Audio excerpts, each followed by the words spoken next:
안녕하세요. 저는 아들 둘 낳아 기르며 이날 이때까지 살림하면서 산 평범한 노인네입니다. 젊은 날에 시집 온 이후로는 연달아 연년생 아들 낳아 집에서 아이들 키우고 남편 내조하면서 산 평범한 가정주부이죠. 제 나름대로는 쉴 틈 없이 바쁘게 살아온 날들이라고 자부합니다만 요즘에는 아이들 키우면서 자기들 일도 열심히 하는 슈퍼맘들이 그리 많다고 하니 그런 분들 보시기에는 집에서 살림하는 것 말고는 할 줄 아는 거 없는 무지렁이 여편네로 보일 수가 있겠다는 생각이 드네요. 제 타고난 성격 자체가 그렇게 변죽 좋은 편이 못 되다 보니 가끔 아이 친구 엄마들이랑 어울릴 일 말고는 원체 바깥 가는 교류가 적기도 했어요. 학교 다닐 때도 아주 친한 단짝 친구 한둘 빼고는 친구가 많은 편도 아니었고요. 하지만 그런 저도 결혼해 남편, 아이 뒷바라지에 시댁 어르신들 대하며 가슴 답답할 일이 적지 않았기에 제 속마음 털어놓을 곳 하나 없을 때마다 참 서러운 마음에 울기도 많이 울었더랬습니다. 아이들 다 키워놓은 지금에 와서야 이렇게 사는 이야기 털어놓을 수 있는 이런 채널이 있다는 걸 알게 되어 뒤늦게 이곳에 입문하게 되었죠. 저 젊을 때 이런 곳이 있었더라면 얼마나 좋았을까요? 하지만 지금도 여러분들이 들려주시는 진솔한 사연들에 많은 위로를 받고 있으니 그것만으로도 감사한 마음입니다. 오늘 이렇게 제 사연을 풀어놓게 된 것은 다른 곳에는 차마 이야기하기 민망한 이야기나마 제 속마음을 좀 덜어내고 싶어서였어요. 아들들 다 장성에 제자 찾아갈 때만 해도 어미로서 제 역할은 다한 줄로만 알았죠. 제게, 제 아들에게 이런 기막힌 일이 일어날 거라고는 이전에는 상상조차 해본 적이 없었습니다. 너 어떻게 내 아들을 두고 대낮에 이런 망측한 짓거리를 벌일 수가 있어? 어떻게 결혼한 여자가 이런 짓을? 기어이 여기까지 오셔서 이런 꼴 보신 건 다 어머님 잘못이에요. 그러게, 왜 말도 없이 며느리 직장일 찾아오세요? 이런 거 민폐인 줄도 모르죠? 이런 뻔뻔한 그 꼴을 보이고도 어떻게 그런 소리가 나와? 왜요? 제가 뭐 못할 소리 했어요? 그렇게 마음에 안 드시면 이혼시키시면 되겠네요. 이게 다 무슨 황당한 소리인가 싶으실 겁니다. 저도 믿고 싶지 않지만 안타깝게도 모두 제가 직접 겪은 일들이에요. 하지만 제 아들에게 그리 상처가 준 한때 며느리라 불렸던 그 여자를 저는 결단코 용서하지만은 않았습니다. 누가 들을까 무서워 그동안 한 번도 속 시원히 털어놓은 적 없었던 제 숨겨진 사연 한번 들어주시겠어요? 앞서 말씀드린 것처럼 저는 아들만 둘을 낳아서 키웠습니다. 결혼하고서 거의 곧장 임신을 해서 첫째를 낳고 몇 달 되지 않아 둘째가 들어서는 바람에 연년생 아들 둘의 엄마가 되었죠. 아들 키워보신 엄마라면 다들 아시겠지만 정말이지 딸이랑은 육아에 쏟는 물리적인 힘 자체가 다릅니다. 몸을 던져가며 노는 활발한 아들 녀석 둘을 동시에 키우는 일이란 정말이지 엄청난 노력을 요하는 일이었습니다. 학교 다닐 때 발표 한번 큰 소리 내서 해본 적이 없을 정도로 소심하고 목소리 작았던 저도 두 아들의 엄마로 살기 위해서는 목소리를 높이지 않을 수가 없었더라고요. 아마 처녀 때 저로서는 상상도 못한 일이었겠죠. 그때를 생각하면 아직도 아들 키우시는 엄마들에게 절로 존경심이 들어요. 그래도 두 녀석 모두 타고난 성정 자체는 다정했어요. 줄줄이 생긴 자식들 건사한다고 늘 바쁘게 일하는 남편이었기에 자연스럽게 육아는 모두 제 몫이 되었습니다. 넘쳐나는 기운을 주체하지 못해 항상 엄마를 녹초로 만들면서도 막상 지친 저를 보면 고사리 같은 손으로 제 어깨며 다리를 주무르고 퉁퉁 두드리기도 하며 엄마 힘들면 안 된다고 자기들 딴엔 용을 쓰는 어린 자식들을 키우는 일은 힘들지만 행복한 일이기도 했어요. 특히 큰아들인 재경이는 어릴 적부터 엄마 껌딱지인 사랑둥이였습니다. 보통 연년생 동생이 생기면 아무래도 그쪽으로 신경이 많이 가다 보니 첫 아이한테 신경을 많이 못 써주게 되는 경우가 많아요.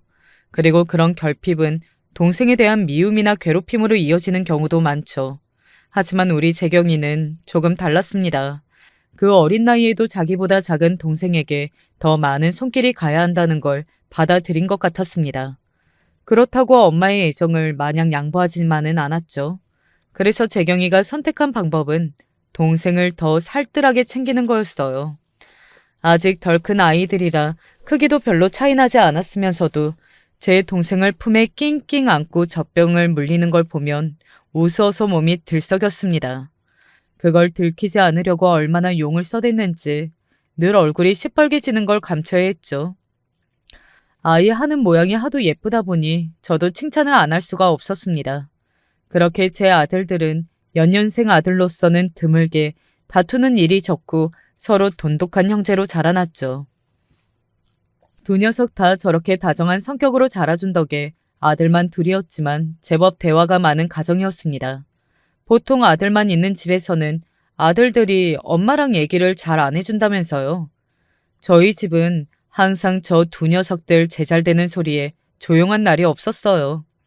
겉으로는 사내 녀석들이 너무 말 많으면 여자한테 인기 없다고 면박을 주면서도 엄마가 소외감을 느낄까봐 그날 있었던 일들을 미주알 고주알 늘어놓는 아들 녀석들 덕분에 외로울 새 없이 갱년기를 잘 넘길 수 있었습니다. 녀석들이 장성의 대학생이 되어서는 바빠져서 예전만큼은 아니었으나 그래도 집순이인 엄마 바깥 구경 시켜준다고 주기적으로 집 밖으로 꺼내주는 아들들과 여전히 즐거운 데이트도 종종 했습니다. 그런 녀석들 때문에 주변 아들, 엄마들 시기를 얼마나 받았는지 몰라요.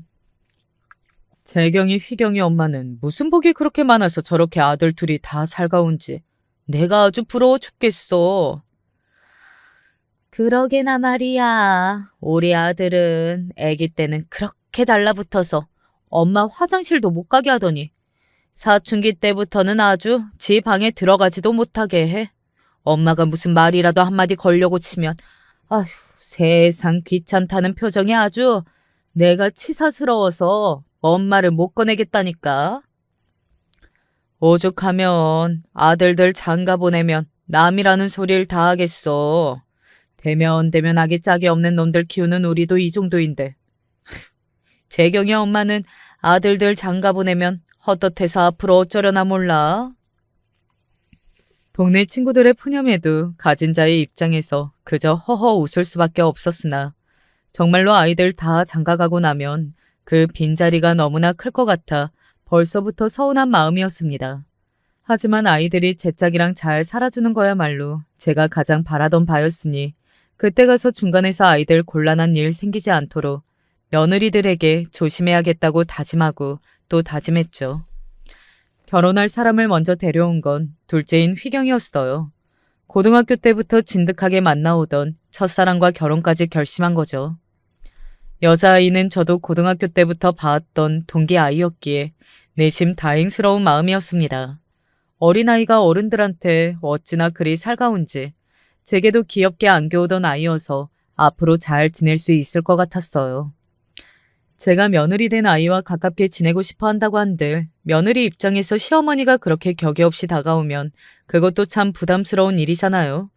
그런데 먼저 살갑게 손 내밀어주는 아이가 둘째 며느리로 들어오게 되었으니 제 입장에서는 참으로 복된 일이 아닐 수 없었습니다.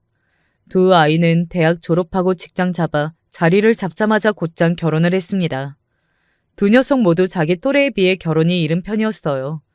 꼭 아직 어린 아이들 속끝장난 보는 기분이라 밥이나 제대로 챙겨 먹나 싶어 집으로 불러 밥 먹이던 것이 일상으로 잡아 둘째 며느리와는 정말 엄마와 딸처럼 거두어 먹이며 지냈습니다. 일찍이 제 짝을 찾은 동생 휘경이와는 달리 첫째인 재경이는 직장을 잡을 때까지 여러 번의 연애를 반복했습니다. 녀석도 휘경이 못지않게 다정한 성격이라 쉽게 제 짝을 찾을 거라고 생각했는데 엄마한테 하는 거랑 여자는 또 다른 모양인지 녀석의 연애는 길어도 1년을 넘기는 일이 잘 없더라고요. 그렇다고 상대 여성분과 안 좋게 헤어지는 것도 아닌 것 같아 그저 아직 자기 인연을 만나지 못한 것이겠거니 했습니다. 그렇게 여유롭던 생각도 재경이 나이 30 중반을 향해 가기 시작하자 슬슬 조바심이 들기 시작하더라고요. 그 사이 동생인 휘경이는 벌써 딸 하나, 아들 하나씩을 낳아 벌써 두 아이의 아빠가 되어 있었습니다. 동생은 일찍 제 짝을 찾아 제 아내 아이들과 복작복작 다복하게 살고 있는데 여전히 혼자인 큰아이를 보니 괜히 마음이 안 좋더라고요. 요즘에는 결혼 생각 없이 지내는 젊은 친구들도 많아지는 추세라고 얻어 듣기는 했지만 아직 그런 생각을 받아들이기에는 고리타분한 노인네라 그런지 그래도 아들이 좋은 짝 얻어 결혼했으면 하는 게 엄마 마음이었습니다. 재경아, 너는 결혼 생각이 아주 없는 거니? 너도 이제 내년이면 30대 후반인데 슬슬 결혼 상대를 찾아보는 게 좋지 않겠어? 뭐, 좋은 사람이 있으면 굳이 안 할 것도 없죠. 하지만 그런 생각이 드는 사람도 없는데 일부러 결혼하겠다고 누굴 만나고 싶지는 않아요. 제 입장에서는 그 말이 이해가 잘 안 갔어요. 아니, 일단은 누군가를 만나야 좋은 사람인지 결혼 생각이 드는 사람인지 알 수 있는 게 아니겠어요? 하지만 고리타분한 늙은 어미 생각을 억지로 강요하는 게 될까봐 아이한테 강하게 얘기하기도 좀 그렇더라고요. 그런 제 고민에 둘째 며느리가 말했습니다. 아주버님이야 워낙 빠지는 거 없이 혼자서도 즐겁게 잘 살고 계시니까 더더욱 결혼 생각이 안 드시는 걸 수도 있지 않을까요? 워낙 스펙도 좋으시고 직업도 좋으시잖아요. 인물도 괜찮으시고요. 분명 아주버님 좋다고 들이대는 여자가 적지 않을 텐데 그런데도 아직 결혼 생각이 없으신 건 마음에 차는 분이 아직 없어서 그러신 거 아닐까요? 아주버님 조건에 맞출 수 있는 여자분들 생각보다 많지 않으실걸요? 저희 집에 시집 온 지 언 10여 년 가까운 시간 동안 서로 의지해가며 살갑게 지내던 고부간이었기에 어지간한 말은 웬만하면 거르지 않고 솔직하게 얘기하는 사이가 된 저희였어요. 듣고 보니 둘째 아이 말이 틀린 게 없다는 생각이 들었습니다. 큰아이는 이름만 들어도 웬만한 사람들이 다 알만한 국내 굴지의 대형 록펌에서 파트너 변호사로 일하고 있었습니다. 아들 나이를 고려하면 승진도 빠른 편이었죠. 명문대 나와 우수한 성적으로 변호사가 되면서 아들을 눈독 들이는 사람들도 많았어요. 저 통해서도 선자리가 그동안 무수히도 많이 들어왔으나 그런 인위적인 자리는 딱 질색이라며 아이가 분명하게 선을 긋는 바람에 저도 더는 이야기를 꺼내지 않았습니다. 며느라이 말대로 아이 생긴 것도 제법 말끔한 편이었어요. 이건 제가 고슴도치 엄마여서가 아니라 대학 다닐 때 아들이 인기가 꽤 많은 편이어서 어느 정도 객관화된 사실이라고 생각해요. 그래도 대학 다닐 때까지만 하더라도 끊이지 않고 연애 꾸준히 하는 편이었는데 로스쿨 들어가고부터는 공부에 열 올리느라 연애도 딱 끊더라고요. 그래도 좋은 로펌에서 파트너 변호사까지 하는데 다가오는 여자가 없었을 리는 없고 아마 자기한테 누군가 있는 줄 알면 제가 기대할 걸 아니 일부러 더 말을 안 꺼낸 거였겠죠. 어찌되었던 아들이 저만큼 크게 성공했으니 남은 제 바람은 자기 마음에 드는 좋은 짝 만나서 다복한 가정 일구고 사는 것뿐이었습니다. 하지만 로펌 입사 후 독립한 이래로는 일이 너무 바빠 아들 얼굴 한번 보기가 별따기였기에 가끔 얼굴 보여줄 때만이라도 잔소리 안 하고 기분 좋게 쉬게만 해주고 싶었습니다. 하지만 아들이 결혼 정년기에서 슬슬 나이가 더 먹어가고 보니 너무 좋은 소리만 해준 게 오히려 아들한테 독이 된 건 아닌가 회의감이 들 정도였습니다. 그렇기에 이제 그냥 몸에 피만 도는 여자여도 괜찮으니 누구든 좀 데려와 주기만 했으면 싶을 정도였어요. 뭐 말은 이렇게 했으나 저희 아들 눈도 만만치 않게 높은 편이라 어련히 알아서 잘 골라올 테니까요. 그래서 드디어 큰아들이 결혼하겠다는 뜻을 밝혔을 때 속으로 쾌재를 불렀습니다. 한편으로는 그동안 그렇게 결혼에 심드렁한 태도를 보이던 아들 녀석을 사로잡은 대단한 여성이 대체 누구일지 궁금한 마음이었어요. 그렇게 문제의 큰 며느리를 처음 만나게 되었습니다. 큰 며느리 집안은 아버지께서 크게 사업을 하시는 유복한 집안이었습니다. 머리 끝부터 발끝까지 귀티가 줄줄 흐르는 부잣집 따님티가 물씬 났어요. 저희 집은 큰아들이 저렇게 성공한 변호사라는 걸 빼면 사실 그냥 평범한 집안이에요.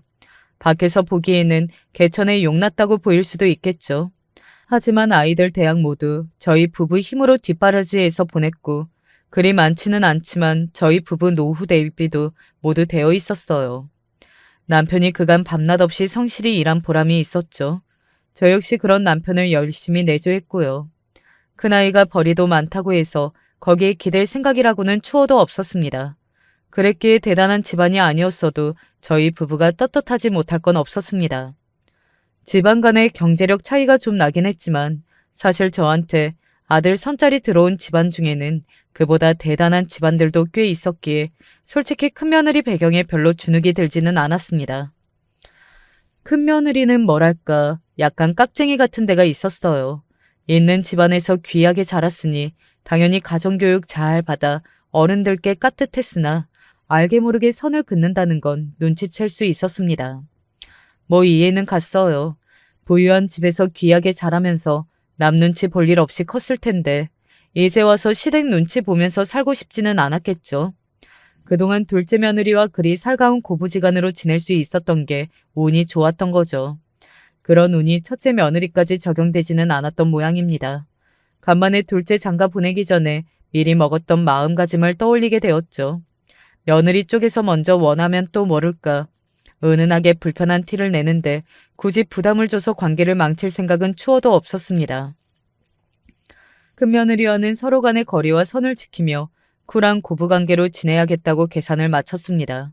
실제로 큰아이 결혼식 마치고 나서 큰며느리 볼 일이 별로 없었어요. 결혼한 후에도 큰아들은 여전히 바빴고 얼굴 보기가 쉽지 않았으니까요. 그렇다고 아들도 안 오는 시댁에 며느리 혼자 불러내는 진상 시어머니 짓을 할 생각이라고는 없었으니 며느리 얼굴 역시 보기 쉽지 않았죠. 큰며느리도 제가 불편했겠지만 저 역시 큰며느리가 불편했습니다. 아들 둘 키운다고 제법 변죽이 좋았다고 해도 여전히 내성적이고 남 눈치 많이 보는 제 성격 탓도 있었겠죠. 무엇보다 제게 그다지 호의적이지 않은 사람한테까지 넉살 좋게 다가가는 건 제 성격에는 정말 못할 짓이더라고요. 새삼 먼저 살갑게 다가와준 둘째 며느리에게 고마운 마음이 부쩍 많이 들었습니다. 저도 저지만 동서간의 첫째와 둘째 며느리 사이도 서먹하기 짝이 없었습니다. 그나마 둘째 아이가 부침성이 좋은 편이기는 했지만 그것도 서로 친해질 마음이 있는 상태여야 효과가 있는 것 아니겠어요. 큰아이는 처음 저희 집에 인사 올 때부터 아예 시댁 식구 자체와 일절 거리를 유지하기로 이미 마음을 먹고 온 것 같았습니다. 사실 결혼할 때까지 큰며느리 얼굴 본 게 5손가락 안에 들 정도니까 사실상 아직은 남이라고 봐도 무방했죠. 저희 집이 따로 제사는 지내지 않지만 아버님, 어머님 두 분 기일 때만큼은 온 가족이 모여서 저녁 식사 자리 정도는 가집니다. 이건 저희 시어머니 유지이기도 했어요. 생전에 워낙 집안 제사가 많아 어떨 때는 한 달에 2-3번도 제사 음식한다고 갖은 고생을 다 하셨던 분이라 그거 하나만큼은 제대로 정리를 해주고 가셨습니다. 살아계실 때는 조용하고 답답한 며느리였던 제 타박도 많이 하셨던 분이셨지만 그래도 이런 마음 써주시는 게 결국은 따스하셨던 분이셨어요. 본인들 윗대의 제사는 명절에 모두 합쳐버리셨고 처음엔 본인들 제사도 아예 챙기지 말라고 하셨지만 어디 자식이 되어서 그럴 수야 있나요? 결국 당신들 기일에 가족들끼리 서로 얼굴 보고 밥이나 함께 하라는 걸로 합의를 봤습니다. 어머님 돌아가신 이후로 단 한 번도 온 식구가 그 약속을 어긴 적이 없었습니다. 바쁜 큰아들 녀석도 예외는 아니었어요. 예, 내일 어머님 기일 때 너 저녁에 올 거니? 혹시 올 거면 새아가는 굳이 데리고 오지 않아도 돼. 그의 입장에선 그것도 부담스러울 수 있어. 가서 제사 음식을 하는 것도 아니고 몸만 덜렁 가서 저녁 한 끼 먹고 오는 건데 그 정도도 안 하면 그것도 좀 그렇죠. 데려갈게요.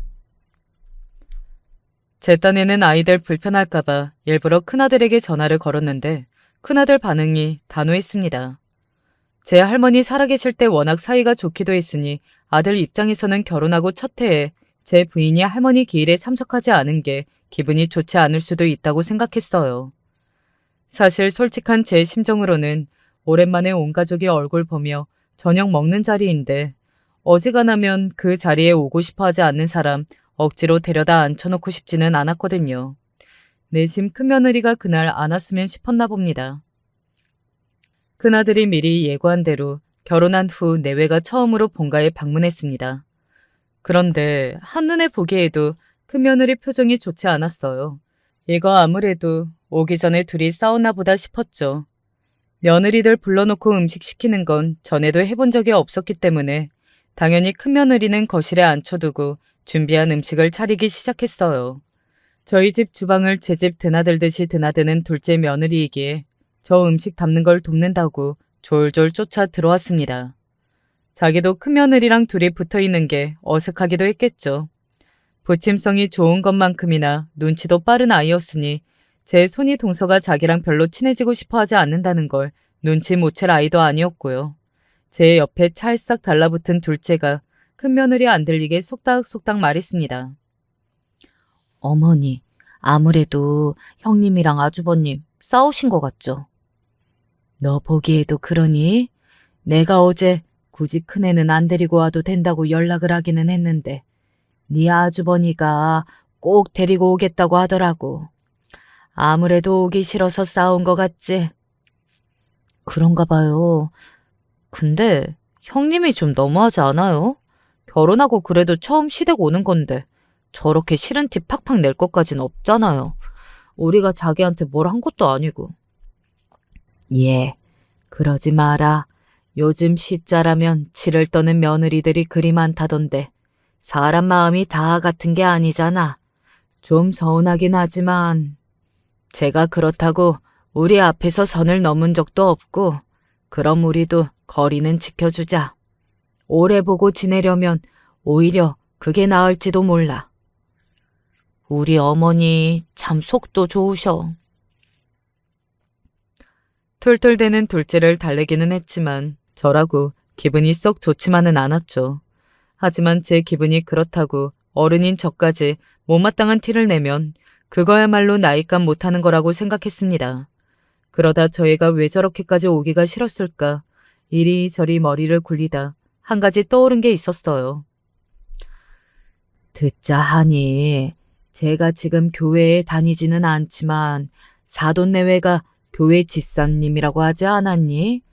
교회 다니는 사람들은 제사 안 지낸다며 결혼 전에는 겪을 일 없었던 걸 시집 와서 겪게 되니까 기분이 별로 안 좋았나? 어머니, 교회 다니는 사람들도 우리나라 사람이에요. 직접적으로 제사 지내고 제사상에 절 올리지는 않아도 그 사람들도 기일에 모여서 우리처럼 같이 밥 먹고 그런다고 하던데요. 거기다 형님은 교회 다니지도 않으신다면서요. 어떻게든 다른 이유를 찾아보려 했는데 아무래도 시댁에 오기 싫어 저리 입이 나온 게 맞는 듯 했습니다. 둘째 말 맞다나 제가 시어머니라고 뭘 한 것도 아닌데 그저 시어머니라는 이유만으로 괜한 미운 털을 박힌 것 같아 좀 억울하더라고요. 얼른 저녁 먹여 집으로 보내야겠다 싶었습니다. 그래도 식사 시간 분위기는 여느 때와 크게 다르지 않아서 안심이었습니다. 비록 큰며느리가 거의 입을 열지 않았지만 다른 식구들이 자연스레 대화를 주고받으며 오랜만에 함께하는 저녁 식사여서 기분은 나쁘지 않았어요. 무엇보다 오랜만에 큰아들 얼굴을 보는 게 반가웠습니다. 불어 녀석 좋아하는 것도 많이 준비했어요. 어제 통화할 때 며느리도 데리고 온다 하기에 그 아이 좋아하는 음식 물어봤더니 입이 짧아 딱히 좋아하는 게 없다고 해서 걱정했는데 그래도 제법 잘 먹는 것 같아 안심했어요.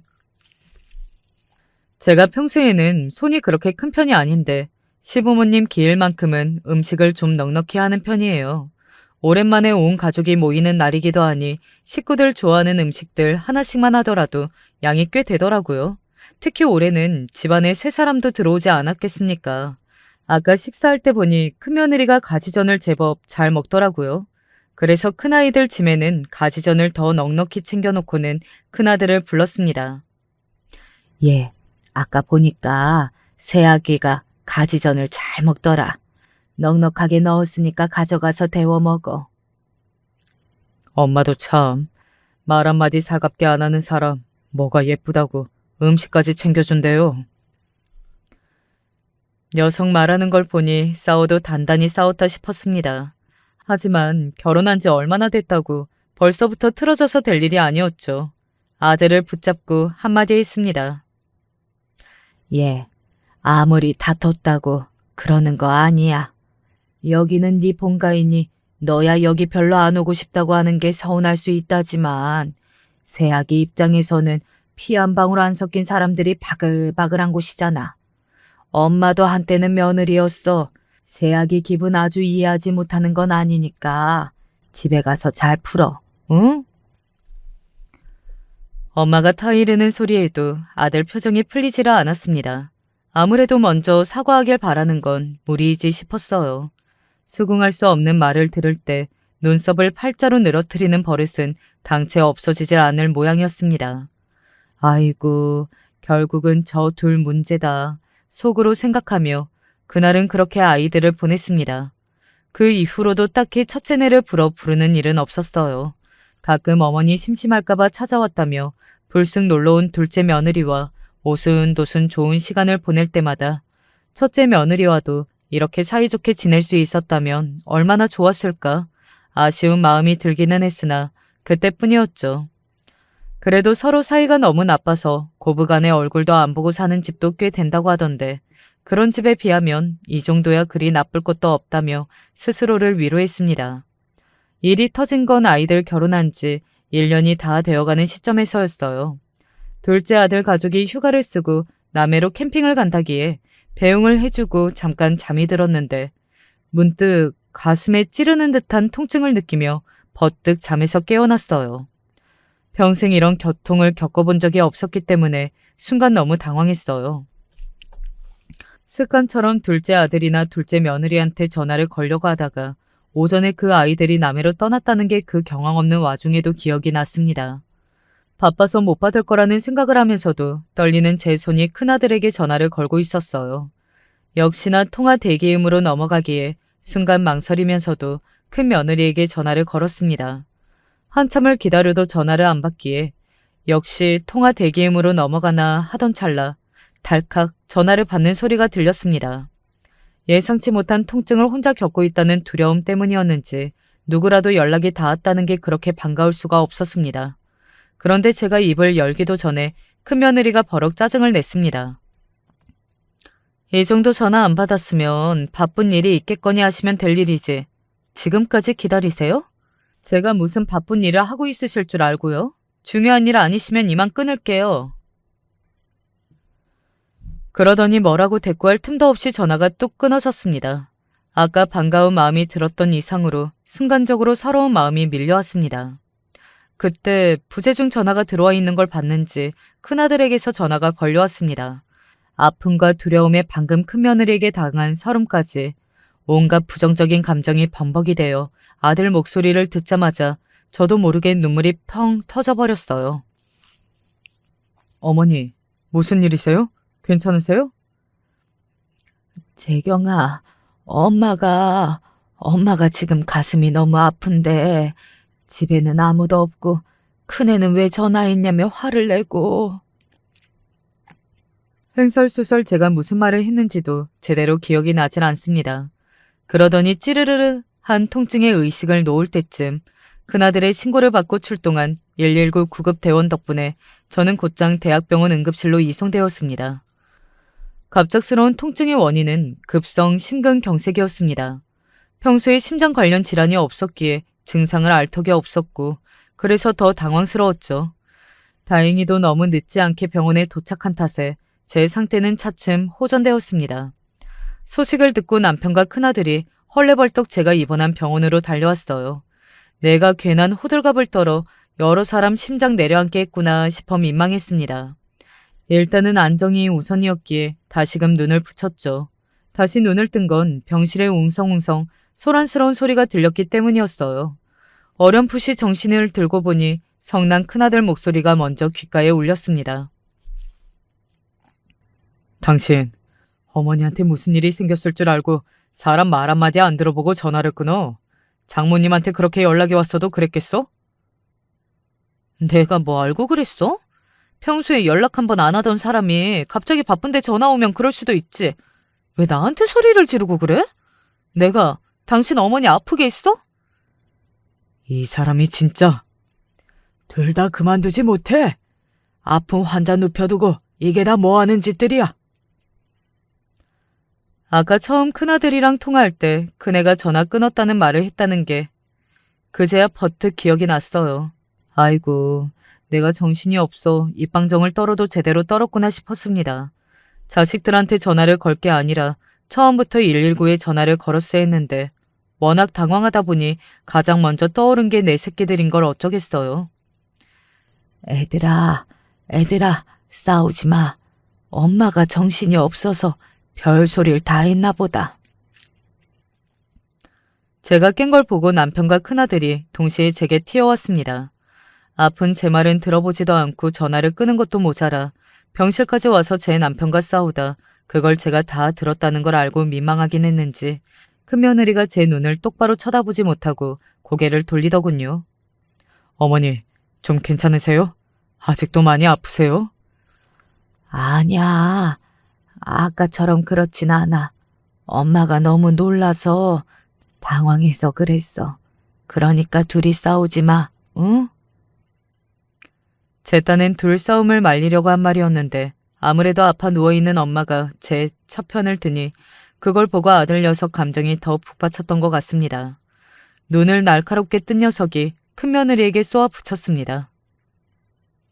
평소에 며느리한테 부담 안 주겠다며 당신한테 전화 한 통 맘 놓고 못하시던 어머니야. 그런 분이 전화를 거셨을 때는 무슨 일이 있을지도 모르겠다는 생각은 안 들었어? 당신 어떻게 그렇게 사람이 모질어? 아, 몰랐다잖아. 도대체 똑같은 말 몇 번을 하게 만들어? 내가 왜 같은 말을 이렇게 계속하겠어. 당신 그래놓고 지금까지 어머니한테 사과 한마디 안 한 거 알고 있어? 장모님은 나 일하는 시간이든 아니든 상관도 없이 본인 할 말 있으면 시도 때도 없이 연락해서 사람 귀찮게 하는데 내가 당신 어머니 연락 안 받은 적 한 번이라도 있어? 내가 나 하는 거랑 똑같이 하는 수준까진 바라지도 않았어. 그거 연락 한 번 온 걸 살갑게 못 받아서 아픈 사람 이렇게 서럽게 만들어? 그럼 사위가 장모님 전화도 못 받아? 변호사 사위 얻었을 때 우리 엄마라고 사위한테 기대하는 게 없으셨겠어? 무슨 말을 그렇게 해? 네가 내 엄마 함부로 대하는 건 그럴만하고 내가 시도 때도 없이 연락하는 네 어머니 뭐라고 하는 건 화낼 일이야? 네 엄마가 나한테 기대하는 건 당연하고 내 엄마가 어쩌다 너한테 도움 한번 청한 건 그렇게 굴 일이야? 너 사람이 왜 이렇게 이기적이야? 그만해, 재경아. 제가 소리를 치자 겨우 말다툼을 멈춘 큰아들 내외였습니다. 나는 괜히 왜 아파서는 일이 긁어부스럼을 만드나 스스로가 원망스러웠어요. 그동안 큰며느리에게 은근히 서운한 게 많았던 저로서는 아파서까지 그 아이 소리 지르는 꼴을 보고 싶지 않기도 했습니다. 그래서 전에 없이 냉랭한 말투로 말했죠. 너도 오늘은 이만 돌아가는 게 좋겠다.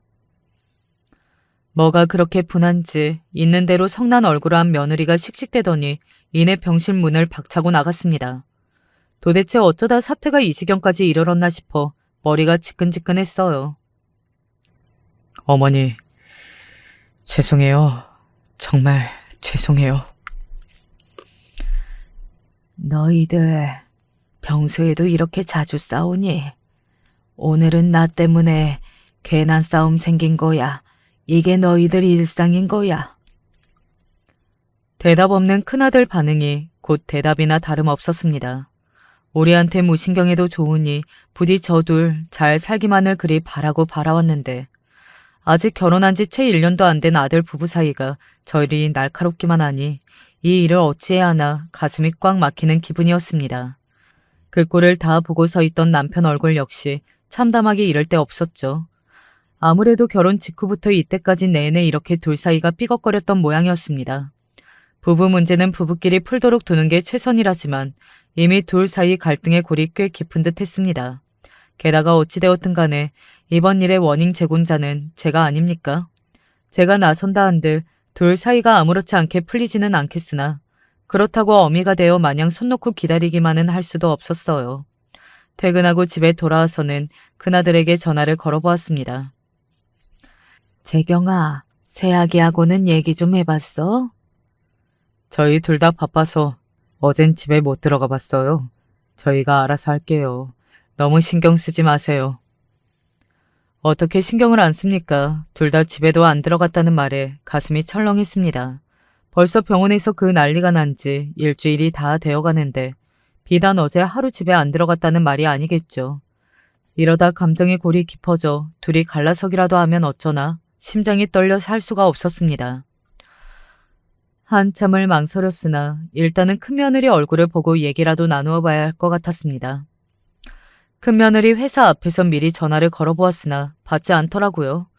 정말 바빠서 안 받는 건지 제 전화 받기 싫어 일부러 피한 건지 확신할 수는 없었습니다.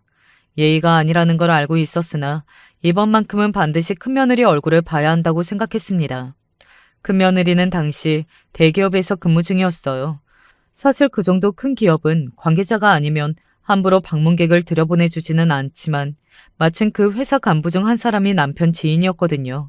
다행히 회사에 아직 계시더라고요.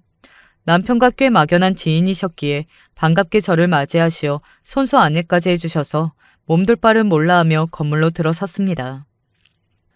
재경이 저가 우리 회사에서 근무하고 있는 줄은 몰랐네요.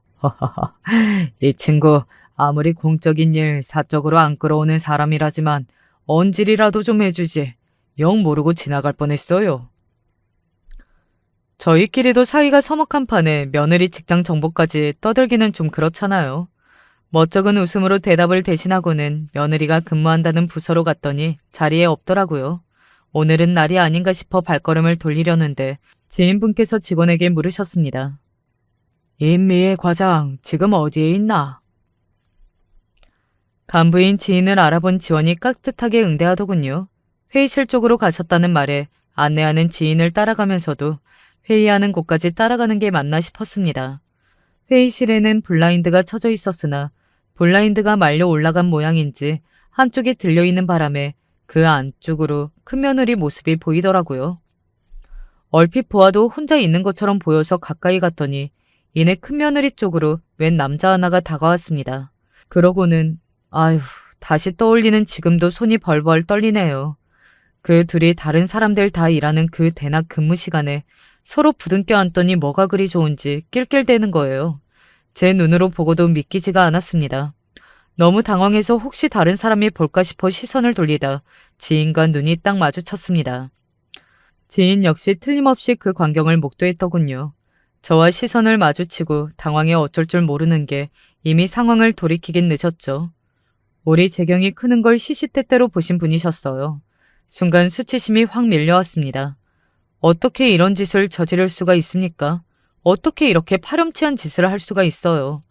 그때부턴 제 눈에 뵈는 게 없었습니다. 저는 회의실 문을 콱 열어젖히고는 소리쳤어요. 너 지금 이게 무슨 짓이야? 이 백주 대낮에 유부녀가 외간 남자를 끼고 감히 내 아들을 두고 어떻게 이런 짓을 벌여? 내 며느리와 엉켜있던 사내놈이 기겁을 하며 떨어져 나갔습니다. 며느리 역시 갑작스러운 제 등장에 놀라 얼이 빠져 있다가 이내 성난 얼굴 하더니 뻔뻔하게도 도로 제게 소리를 쳤어요. 그러는 어머니는 지금 남의 직장까지 쳐들어와서 지금 무슨 짓을 하는 거예요? 그렇게 보고 배운 게 없어요? 먹긴 놈이 성낸다더니 참말이지 기가 막히고 코가 막힐 노릇이었습니다. 어쩜 저렇게 뻔뻔한 물건이 다 있습니까? 그동안 우리 가족들이랑 내 아들한테 그렇게 본데 없이 막대먹게 굴더니 그게 다 저놈이랑 붙어먹느란 그런 거였어? 너 그럴 거면 대체 결혼은 왜 했니? 그냥 너 하고 싶은 대로 막 살지. 왜 엄한 내 아들까지 끌어들여서 못 살게 굴어? 못 살게 굴긴 누가 누굴 못 살게 굴었다는 거야. 그 인간 무심한 거야. 하루 이틀도 아니고. 나도 이럴만 하니까 이러는 거야. 그동안 나 따돌리면서 지들끼리 좋다고 똘똘 뭉쳐있더니 이 꼴 보니까 내가 당신 며느리라는 거야? 나 꼴릴 거 하나도 없어. 시어머니 앞에서 불륜 현장을 들켜놓고도 당당하기가 아주 하늘을 찌를 기세였습니다. 도대체 집구석에서 어떻게 가르쳤으면 저렇게 막대먹을 수가 있어요? 너, 내가 오늘 일 절대로 가만히 넘어가지 않을 거야. 네가 이따위 더러운 짓을 저지르고도 사람이야? 이혼하면 될 거 아니야. 당신 잘난 아들내미 나도 더 붙잡고 살 생각 없어. 그럼 됐지. 내 직장에서 행패 부리지 말고 당장 꺼져. 하도 소란이 나니까 하나둘씩 회의실 쪽으로 직원들이 몰리고 있는데도 불구하고 나 부끄러운 줄도 모르고 고래고래 소리를 지르는 그것 꼴을 보자니 저게 미쳐도 단단히 미쳤구나 싶었습니다. 그때였어요. 그 꼴을 다 지켜보고 있던 지인이 버럭 소리를 질렀어요. 지금 회사에서 이게 다 무슨 짓이야? 임미애 과장. 당신 지금 회의 시간에 회사에서 사내 불륜 저지르고도 뭐가 그렇게 당당합니까? 회사가 당신 집 안방이야? 저한테는 그렇게 뻔뻔하게 나오던 그것이 자기의 까마득한 상사인 제 지인을 보고서는 순식간에 얼굴이 새파랗게 질렸습니다. 제가 제 며느리가 당신 회사 직원이라는 말을 지인에게 말하지 않았듯이 그것에게도 저희 부부 지인이 그 회사 간부라는 말을 한 적이 없었으니 모를 만도 했죠. 지인 얼굴을 보고 그것도 그거이지만 그것이랑 붙어먹던 놈이 사색이 되어 거의 지인 앞에 엎드리듯 굴었습니다. 이사님, 오해십니다. 오해는 무슨 오해? 네 놈이 저것이랑 붙어먹는 걸 나도 보고 여기 이분도 다 봤는데. 지금 누굴 등신 취급합니까? 그것도 그것이지만 사내에서 유부녀랑 붙어먹은 저놈 또한 가만둘 생각이라고는 추워도 없었습니다. 감히 내 아들을 기만한 저 두 인간을 지구 끝까지라도 쫓아가서 망하게 만들 생각뿐이었어요. 여전히 굳어서 움직일 줄을 모르는 그것을 돌아보며 저는 쏘아붙였습니다. 그래, 그렇게 이혼이 하고 싶다니 내 소원대로 해주마. 네가 감히 내 아들을 기만하고 버린 이 더러운 짓거리의 대가는 반드시 치르게 해줄 테니 기대하고 있거라. 그러고는 한순간도 그 더러운 것들과 한 공간에서 같이 숨쉬고 싶지 않아 그 자리를 떴습니다. 생각지도 못하게 못 볼 꼴을 보고만 지인이 허겁지겁 제 뒤를 따라오셨어요. 회사 건물에서 나오자마자 다리가 풀려 주저앉은 저를 그분이 간신히 부축하셨습니다.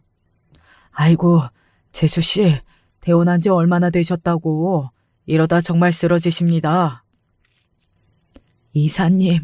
이사님 제발 저 좀 도와주세요. 저것 저렇게 잘 먹고 잘 사는 꼴 보다간 제 명에 못 살아요. 제 아들 인생이 달렸는데 제 체면이고 뭐고 차리고 있을 때가 아니었습니다. 그분 역시 아들 키우는 부모셨어요. 저희 재경이를 모르는 것도 아니고 그간의 인연을 생각하면 절대 저희 일을 모른 척 하실 분이 아니셨습니다. 사실을 알고 상처받을 아들을 생각하니 등골이 서늘해졌으나 이렇게 시끄럽게 저 큰 회사에서 일이 터졌는데 아들 귀에 소문이 들어가는 건 시간 문제였습니다. 차라리 남에게 듣게 하느니 제 입으로 전하는 게 옳다고 생각했어요. 일할 때 방해될까봐 한 번도 찾아가지 않았던 아들 사무실에 이렇게 입성하게 될 줄은 몰랐어요. 한참을 입을 못 대던 저를 기다려주던 아들이 결국 먼저 입을 열었습니다. 어머니, 혹시 그 사람 문제로 오셨어요? 아들 목소리에 눈물이 날 것 같았습니다. 하지만 내 아들이 이런 끔찍한 일을 당했는데 어미가 되어 정신을 바짝 차려야 했습니다. 이윽고 저는 천천히 오늘 있었던 일들을 아들에게 토시 하나 빼놓지 않고 말했습니다. 제 말을 다 듣고도 아들 반응은 침착했습니다. 너 혹시 알고 있었니? 네. 아들 말에 억장이 무너지는 것 같았습니다. 저 무거운 짐을 지고 내 새끼가 얼마나 고통받았을지를 상상하면 당장에 그것을 제 눈앞에서 찢어 죽이고 싶었어요. 얼마 전에 그 사람이 직장 상사랑 불륜 관계라는 걸 알게 됐어요. 알게 된 건 얼마 안 되지만 아무래도 결혼 전부터 이어진 관계인 것 같더라고요. 그래서 그동안 증거도 차곡차곡 모으고 있었고 아마 지금쯤은 제가 알고 있다는 거 그 사람도 눈치챘을 거예요. 가급적 조용하게 이혼 끝마치고 싶었는데 어머니한테 이렇게 못 볼 걸 보게 해드려 정말 죄송해요. 그러니까 그 괘씸한 것이 감히 결혼 전부터 상사와 불륜을 저질러 온 것도 모자라 귀한 내 아들을 속이고 결혼했다는 겁니다. 도대체 저것을 어떻게 하면 더 깊은 나락으로 떨어뜨릴 수 있을까? 그 생각밖에 나지 않았어요. 내 인생을 다 걸고서라도 결단코 그것을 가만히 둘 수는 없었습니다. 너는 그렇게 조용하게 이혼하는 걸로 끝낼 수 있을지는 몰라도 나는 그 더러운 꼴 보고도 그것을 그렇게 곱게 풀어주지는 못하겠다. 감히 내 아들한테 이런 짓을 해놓고 엄마는 그렇게는 못하겠어, 재경아. 저도 마찬가지예요. 저도 모자라서 어머니한테까지 그 추잡한 꼴을 저질렀는데 조용한 이유는 어차피 물 건너 갔어요. 큰아들 눈에서 불을 뿜는 것 같았습니다. 자기도 얼마나 쌓인 게 많았겠어요. 그저 가족들 생각한다고 그걸 억누르고 조용히 해결하려고 했을 텐데 아들 입장에서도 더는 그것을 봐줄 생각이 없어 보였습니다. 그렇다면야 박살을 내야죠. 다음날 저는 다시 그 고약한 것의 회사를 찾아갔습니다. 이번에도 지인의 도움을 받아 들어갈 수 있었어요. 하지만 어제와는 달리 저는 혼자가 아니었습니다. 그것이 일하는 부서로 들어서자마자 제 옆에 함께 올라온 여자가 그것의 머리채를 있는 힘껏 잡아챘어요. 야, 이 더러운 년아. 내 남편이랑 붙어먹은 년이 네 년이었어? 우리 집까지 밥 얻어먹으러 와서 내 앞에서 살살 대더니 이 뻔뻔한 것이 그동안 나를 잘도 비웃었겠다. 너 오늘 제삿날인 줄 알아라. 내가 네 년 머리털을 다 뽑아버릴 테니까. 네, 저는 어제 바로 그 상간남의 부인에게 연락을 했어요. 제 아들도 그것들에게 기만당했지만 상간남 부인 역시 그것과 자기 남편으로부터 기만당하지 않았겠습니까? 그럼 저 사람한테도 분풀이할 기회를 주어줘야 공평하죠. 상대가 누구인지는 몰랐음에도 상간남 부인 역시 남편이 딴짓거리를 한다는 것 정도는 눈치채고 있었더라고요. 뭐 불륜하는 것들 하는 짓이 그렇죠. 그렇게 그 더러운 것은 제 앞에서 보기 좋게 머리를 뜯기고 있었습니다. 이왕이면 머리 가죽까지 싹 벗겨지면 속이 시원하겠다 싶었어요. 옆에서 상간남 부인에게 박수라도 쳐주고 싶었습니다. 못난 상간남 그놈은 제 마누라가 제 상간녀 머리채를 쥐어 뜯고 있는데도 차마 옆에 가지 못하고 식은땀만 삐질삐질 흘리고 있더군요. 저런 반편이랑 붙어먹겠다고 내 아들을 기만하다니. 저한테 굴러온 복을 걷어차던 유분수죠. 이건 나, 이 미친 여자야. 미친 건 네가 미쳤지. 이 정신 빠진 거사. 너랑 붙어먹는다고 저 인간이 나랑 이혼하고 너랑 살림이라도 차려줄 줄 알았니? 야, 너 대답해봐. 너 나랑 이혼할 거니? 아니야. 나한텐 당신밖에 없어. 내가 잘못했어, 여보. 뭐야. 야, 너 나 이혼하면 나랑 결혼한다며? 그 말에 그것이 눈깔이 확 돌더라고요. 하는 꼴을 보아하니 자기 이혼하고 나면 저놈도 이혼하고 저한테 올 줄 알았던 모양입니다. 그 꼴을 보고 있자니 그만 참지 못하고 시원하게 웃음을 터뜨렸습니다. 이 추잡한 것, 꼴 좋구나. 어디서 저런 모자란 놈이랑 붙어먹으면서 내 아들한테 들러붙어 있을 생각을 해. 이 더러운 거머리 같은 게. 내 아들 앞에 2번 다시 나타났다가는 남은 머리털들도 싹 뽑아줄 테니 위자료나 잔뜩 준비해놔. 미친년 마냥 머리를 산발을 한 채 코피까지 터져 바닥에 주저앉은 그것을 실컷 비웃어주고는 자리를 떠났습니다. 이 좋은 구경을 놓칠 일 없는 사람들이 주변에 바글바글 모여들어 그것에게 따가운 눈총을 쏘아대고 있었어요. 이제 온 세상에 저것들이 상간남 상간녀라는 게 널리도 퍼져나갈 터였습니다. 그러게 어디 더러운 짓거리를 해놓고 낯짝 두껍게 당당한 척을 합니까 하기는. 고개를 처박은 꼬락서니를 보니 저도 제 꼴이 당당할 것 없다는 걸 알고는 있었던 모양이더라고요. 처음부터 사실이 알려지지 않았으면 모를까. 온 세상의 부인 불륜이 소문이 쫙 퍼진 마당에 큰아들도 그것 사정 봐줄 일이 없었습니다. 무려 대형 로펌 파트너 변호사인 큰아들이 아닙니까? 상대방에서 기도 한 번 못 펼 정도로 어마어마한 변호인단을 꾸려졌습니다. 사돈댁이 사업 좀 한다지만 결코 대볼 생각조차 해볼 수 없는 고급 인력들이었어요. 당연히 위자료도 높게 책정되었죠. 아무리 대기업 다닌다고 해봤자 그것 수준으로 감당할 수 있는 금액이 아니니 사돈들 주머니에서 나오게 될 돈이었습니다. 그러길래 누가 딸 자식을 그런 인간 쓰레기로 키우라고 했습니까? 자식이 잘못했으면 부모도 마땅히 그 책임을 져야죠. 워낙 사내에서 일이 크게 터진 탓에 상간남과 전 며느리 둘 다 회사에서 해고되었습니다. 해고되던 날 니까지 것 때문에 내 인생 다 망쳤다며 전 며느리에게 죽일 듯이 달려드는 상간남 덕에 둘의 불륜은 그 불씨가 꺼질 새도 없이 다시금 소문이 중심이 되었다죠. 골라도 그런 놈을 상대로 고르다니 한때나마 저런 멍청한 게 내 아들 곁에 있었다고 생각하니 소독이라도 하고 싶은 심정이에요. 아들의 이혼 소송은 볼 것도 없이 아들의 완벽한 승리로 끝났습니다. 불륜의 증거가 한도 끝도 없었고 직접 목격한 증인들도 셀 수 없이 많았으니 전 며느리는 이혼 소송에서는 물론이고 사회적으로도 완전히 매장되었죠. 제 주제에 넘치게 잘 나가는 변호사 남편과 결혼할 때는 세상이 다 제 것 같았겠죠. 그 변호사 남편이 제대로 칼을 갈고 처절한 복수를 할 거라고는 생각도 못하고 말이죠. 그야말로 인과응보였습니다. 이혼이 마무리되자 아들 얼굴이 그렇게 후련해 보일 수가 없었어요.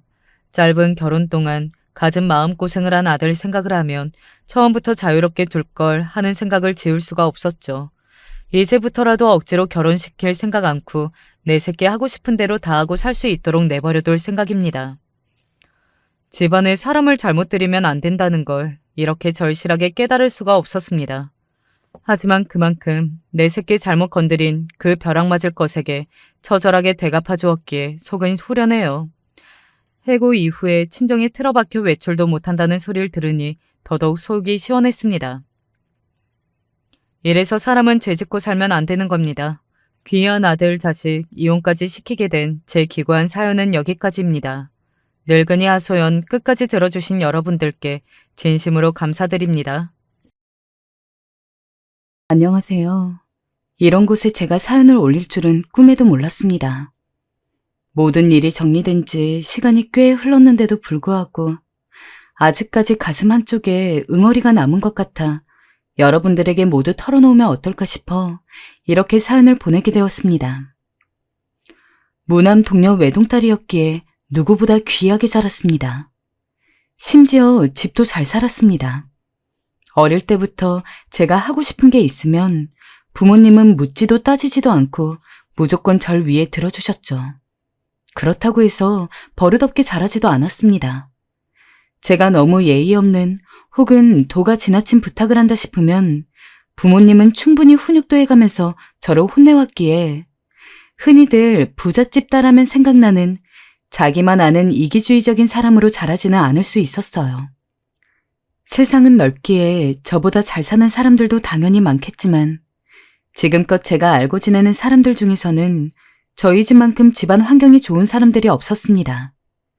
그래서 그런 것도 있고 제 성격상 정말 좋아하고 친하다고 생각되는 사람들에 한해서는 돈을 아끼지 않았기 때문에 밥을 사든 술을 사든 거의 제가 돈을 내면서 지냈어요.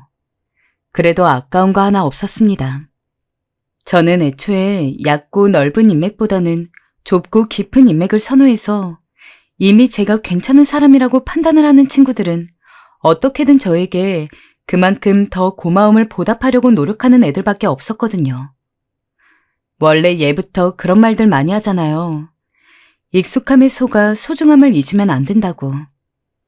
익숙함에 속아서 소중함을 잊으면 안 된다는 말은 결국 따지고 보면 제가 금전적으로 풍요로워서 이래저래 잘해주고 그런 것들이 평범하게 느껴진다고 하더라도 그게 당연한 것은 아니며 제가 본인들을 그만큼 아끼고 사랑하기 때문에 해주는 거라는 것을 까먹어서는 안 된다는 이야기잖아요. 그래서 저는 친구 관계는 물론 연인들도 제가 돈이 많아 해주는 것을 당연히 여기지 않고 감사할 줄 아는 사람들만 사귀어 왔습니다. 희정아, 우리 다음 주는 여기로 데이트 갈까? 내가 밥 살게. 지금의 남편 역시 그런 사람이었습니다. 직장 동료로 만났던 남편과 저는 나이도 비슷하고 서로 하는 업무가 겹쳐서 일적으로 많이 얽히다 보니까 자연스럽게 퇴근하고 하루의 업무 스트레스를 풀며 같이 술을 마시는 상황들이 많았는데 그러다 보니까 서로 대화도 많이 하게 되고 그러면서 공통점도 많이 찾게 되고 서로가 서로를 마음에 들어하는 것이 그렇게 오래 걸리지 않더라고요. 집에 자식이 저 하나였던 저와는 달리 남자친구는 막내였고 위로 누나만 셋이 있었습니다. 누나가 셋이나 된다고? 신기하다. 형제가 있는 기분을 몰랐던 저는 한두 명도 아닌 3명이 더 있다는 사실에 처음 들었을 때 엄청 놀랐었죠. 그 누나들은 현재 시집을 가서 따로 살고 있는 상황이었고 남자친구는 작은 빌라에서 시부모님과 함께 살고 있다고 했습니다. 남편은 저와는 완벽히 다른 집안 환경을 가지고 있었어요. 남편은 어릴 적부터 가난했고 한 번도 풍족하게 지내본 적이 없다고 했습니다. 게다가 누나들까지 있다 보니까 부모님이 뭘 챙겨줘도 누나들 먼저 챙겨주고 그러다 보니 막내인 남편까지는 해줄 여력이 되지 않아서 뭐가 되었든 누나들이 쓰던 거를 물려받고 그런 삶을 살았다고 했죠. 물론 그런 삶을 사는 사람들이 있는 것을 모르는 것은 아니었지만 남편은 설마 그렇게 살아왔을 거라는 생각이 전혀 안 들 정도로 구김살 없이 밝은 사람이었습니다. 그렇기 때문에 제가 결과적으로 당시 그냥 남자친구에 불과했던 남편과 결혼까지 생각을 하게 된 것이었죠. 앞서 말씀을 안 드린 상황이 있는데 저희 집은 제가 중학생이 되었을 때 어머니가 일찍 돌아가셨습니다. 당시 어렸던 저는 상황을 잘 몰랐지만 나중에 보니 어머니는 예전부터 병이 있다고 하더라고요. 그리고 그게 악화되어서 갑작스럽게 돌아가신 거였고요. 그래서 아버지는 그때부터 더더욱 본인이 하는 사업에 매달렸는데 그러다 보니까 저는 중학생 때부터는 부모님과 시간을 보내기보다는 아버지가 고용한 가정부 아주머니와 시간을 보내는 일이 더 많았습니다. 그리고 제가 커서 성인이 되고 어찌저찌 괜찮은 대학에 들어갔을 때 늦은 밤에 돌아온 아버지는 거실에 있던 제 옆에 가만히 앉아 있다가 조용히 이런 얘기를 했습니다. 아빠가 돼서는 하나뿐인 딸을 제대로 돌보지 못한 것 같아서 너무 미안하구나. 아니야, 아빠. 무슨 그런 말을 해. 지금껏 부족함 없이 잘해줬잖아. 나는 아빠한테 누구보다 고마워. 원래부터도 제가 살아가는 데 있어서 하나 부족함 없이 잘해주신 아버지였습니다. 그리고 비록 저랑은 시간을 많이 보내지 못할지언정 저를 위해서 그리고 저와 아버지가 살아가는 집을 위해서 열심히 노력한다는 것도 누구보다 잘 알고 있었습니다. 그렇기 때문에 가끔은 남들처럼 아버지 손도 잡고 함께 밥도 먹고 여행도 가고 싶었지만 참았던 겁니다. 그러나 아버지는 그게 내내 미안했던 모양이더라고요. 그리고 아버지는 이어서 이렇게 말씀하셨습니다. 앞으로 제가 누구를 만나든 제 선택이니 무조건 존중할 거고 만약에 결혼까지 하고 싶다면 본인 허락은 받을 필요 없다고요.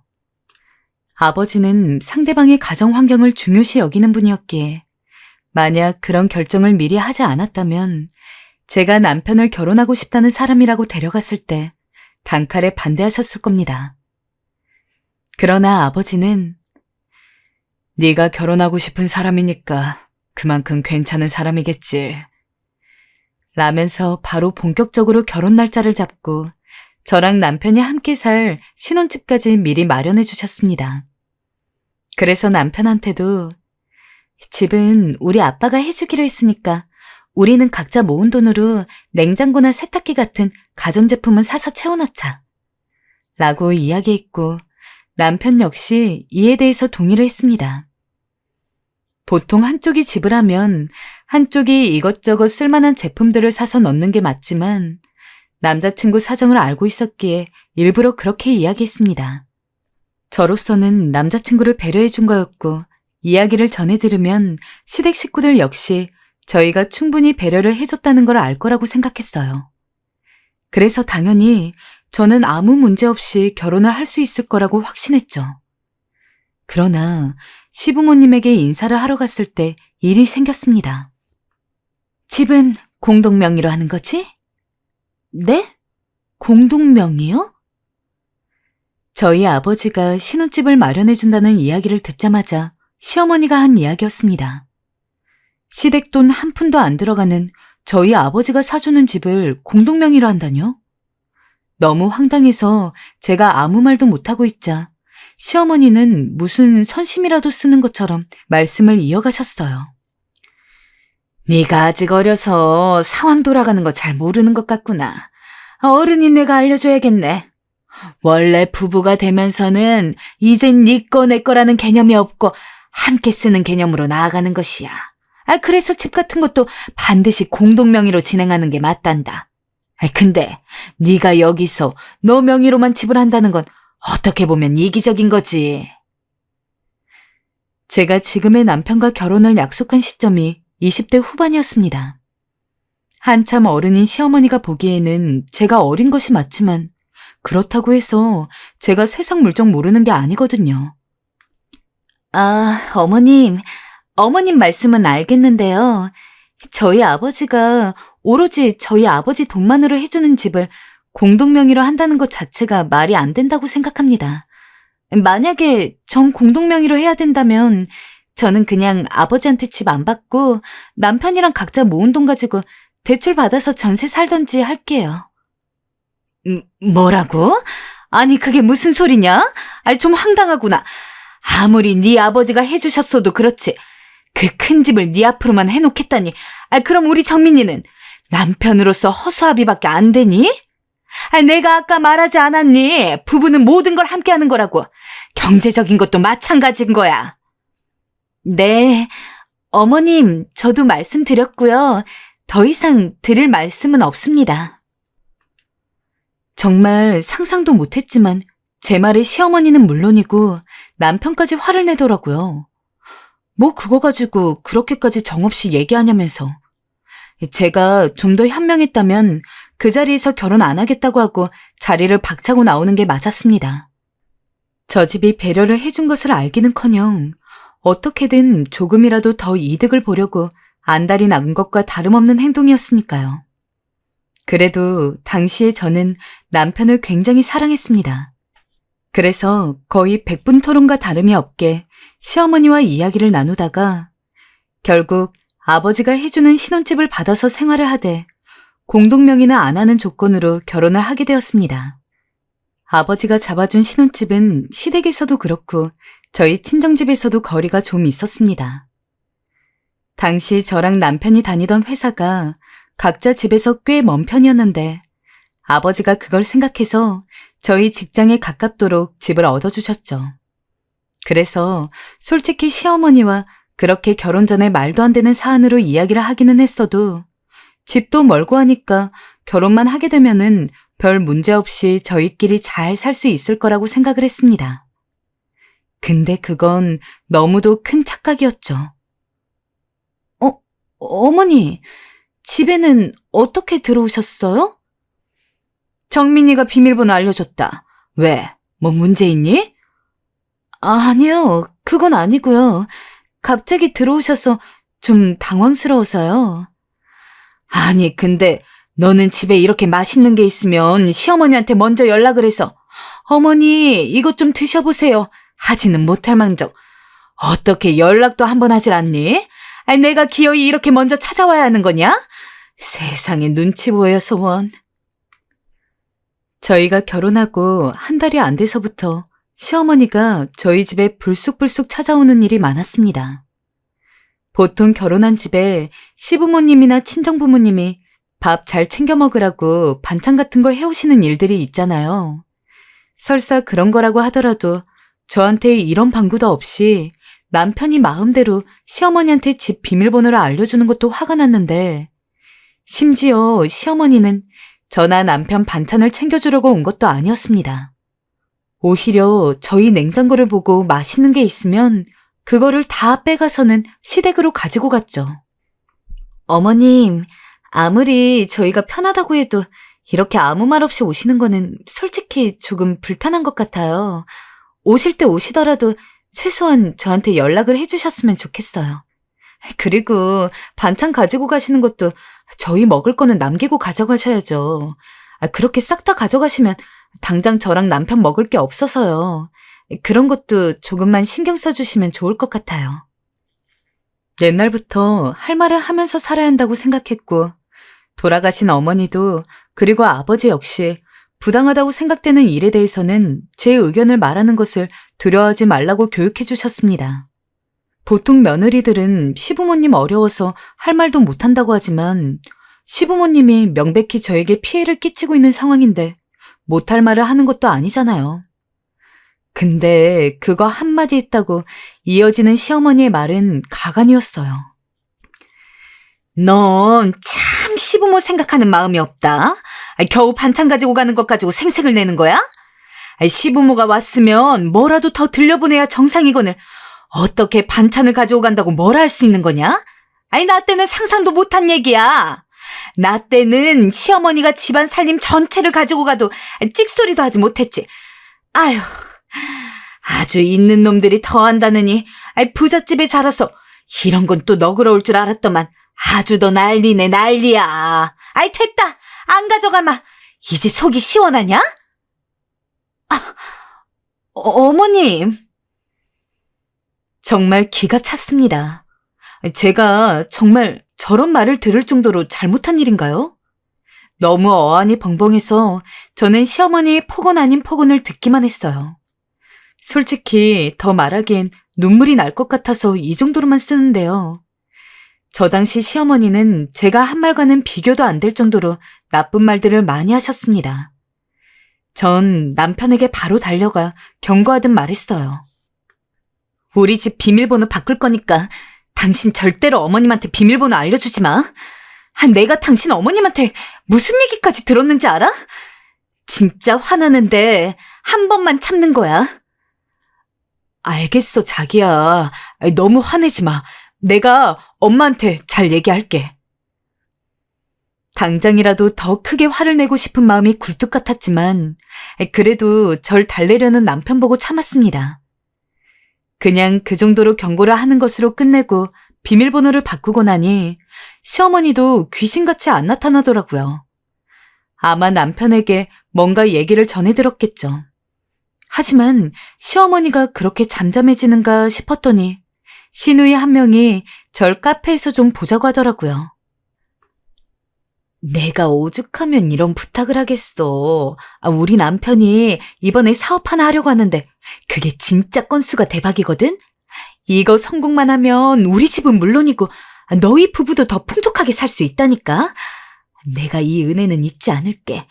진짜 딱 한 달만 있으면 바로 돌려줄 수 있어. 그러니까 이번 한 번만 좀, 응? 시누이의 부탁은 솔직히 황당했어요. 가족끼리 인사를 하는 자리를 제외하고는 평생 연락도 한 번 안 하던 시누이였습니다. 그런데 갑자기 연락이 오길래 무슨 일인가 싶었더니 3천만 원을 빌려달라는 이야기였죠. 죄송하지만 돈 빌려드리는 건 안 될 것 같아요. 우선 작은 액수도 아니고요. 남편과 상의를 해보겠지만 오히려 가까운 사이기에 이렇게 돈을 빌려주면 나중에 더 큰 갈등이 일어날 수 있다고 생각해요. 죄송합니다. 아니야. 잘 생각해봐. 이거는 진짜 너희들한테도 기회라서 얘기하는 거야. 또 한 달이면 된다니까? 한 달 있다 바로 돌려줄게. 나 못 믿어? 시누이는 정말 끈질겼습니다. 제가 아무리 안 된다고 해도 끈질기게 연락을 하면서 진짜 하루에 몇 번씩 제 안부를 묻는 척하며 슬쩍 돈 이야기를 꺼내면서 어떻게든 제가 돈을 빌려주게 만들려고 정말 발악 아닌 발악을 하는데 스트레스가 장난이 아니었습니다. 남편한테 이야기를 해봤는데 남편은 저에게 그렇게 얘기하더라고요. 누나가 얼마나 급하면 그러겠어. 나도 누나 성격 알지만 쉽게 돈 빌려달라는 성격이 아니야. 아마 급하긴 한가 봐. 한 달이란 약속도 있었으니 너무 걱정 말고 여유 되면 좀 빌려줘. 그리고 당신한테 그 돈 사실 큰 돈도 아니잖아. 네, 남편은 정말로 남의 일처럼 이야기를 하더라고요. 거기에 화가 났지만 일단 꾹꾹 눌러 참고 결국 정말 한 달만 쓰고 바로 돌려준다는 조건으로 아버지한테 이야기를 해서 3천만 원을 받아서는 빌려줬습니다. 그리고 꼭 한 달 뒤에 바로 갚겠다던 시누이는 이야기했던 한 달이 되었음에도 당장 돈이 없다, 모레 들어오는데 그때 바로 주겠다 등등 몇 차례 갚는 것을 미루더니 결국엔 나중에 잠수를 탔습니다. 시어머니한테도 이야기를 해보았습니다. 적어도 저한테는 잠수를 탔을지언정 부모님이랑은 연락을 할 테니까요. 하지만 제가 연락이 되는지만 알려달라고 해도 시부모님은 입 한 번 열지 않았습니다. 어머님, 알려주세요. 연락이 되는지 알아야 저도 이야기를 해보죠. 예, 걔가 어련히 알아서 너한테 연락 주겠지. 아이, 설마 내 딸이 돈 들고 튈까봐 그러니? 아, 그깟 돈 몇 푼이나 된다고 그래. 아이, 걱정 말아라. 걔가 안 주면 나라도 줄 테니까. 그리고 가족이란 게 뭐야? 어려울 때 서로 도움 주고 보살펴주는 게 가족 아니니? 정없이 그런 식으로 돈 받아내려 하면 이게 어른들 눈에 좋게 보이겠어? 솔직히 말해서 저번에 집 공동명의 싫다고 할 때부터 마음에 들지 않았는데 자꾸 돈에 집착하고 그러면 못 써. 돈보단 언제나 가족이 우선인 거야. 어머님, 제 돈 제가 찾아받겠다는데 이게 정없는 건가요? 저는 그럼 돈 받을 권리도 없는 건가요? 무작정 달라고 밀어붙인 것도 아니고 연락만 해보겠다고 말씀드린 거잖아요. 저도 가족 소중하게 생각해요. 하지만 이건 다른 문제잖아요. 제가 써붙이자 시어머니는 다소 움츠려드셨지만 저는 시어머니의 정없단 말에 화가 났고 바로 집으로 돌아와 술을 한 잔 먹으며 속상한 마음을 달랬습니다. 여전히 신우이에게선 연락이 오지 않았어요. 남편도 신우이가 이렇게 잠수를 탈 줄은 몰랐다면서 자기도 이럴 줄 알았으면 돈 빌려주라고 안 했을 건데 하고 얘기를 하긴 했지만 정작 남편은 진심으로 제게 그걸 미안해하는 것 같지도 않았어요. 시어머니와 같았어요. 때 되면 알아서 나타나서 줄 테니 걱정 말아라. 이런 식이었어요. 그때 전 결심했죠.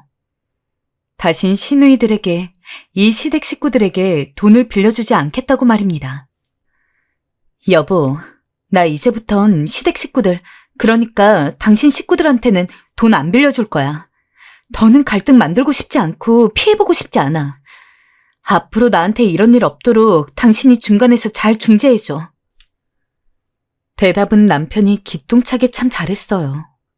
알았다며 다음부턴 누나들이 저에게 돈 빌릴 일 없게 만든다고 하더라고요.